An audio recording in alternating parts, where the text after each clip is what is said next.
ఆడవారు వెలుపల ఉన్నా పూజ చేసుకోవడానికి అభ్యంతరం అనేటటువంటి ప్రశ్న అసలు ఎక్కడా లేదు. ఎందుకు లేదు అంటే పూజ అనేటటువంటిది ఎవరు చెయ్యాలి అంటే ఇంటి యజమాని చెయ్యాలి. ధర్మపత్ని సమేతస్య అనుంది కానీ ధర్మపతి సమేతస్య అని ఉండదు సంకల్పం. అంటే దాని అర్థం ఎవరు చెయ్యాలని? యజమాని చెయ్యాలి. యజమాని చేసి నేను పూజ చేసిన కారణం చేత నా పత్ని బిడ్డలు అందరూ సుఖంగా ఉండాలని యజమాని కోరుకోవాలి. కాబట్టి ఇప్పుడు ఇల్లాలు వెలుపల ఉంటే ఇంట్లో పూజ చేయడానికి అభ్యంతరం ఎక్కడుంది? అభ్యంతరం ఏం లేదు. ఆవిడ వెలుపల ఉంటే ఆవిడ కాదు కదా పూజ చేసేది, మీరు చేసుకోవచ్చు.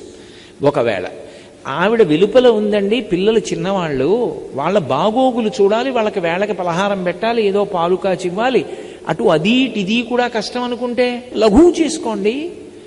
ఈశ్వర ఈ 3 రోజులో 4 రోజులో లఘువుగా చేస్తాను పూజ. ఎందుకని అంటే కుటుంబ నిర్వహణ యందు సమయం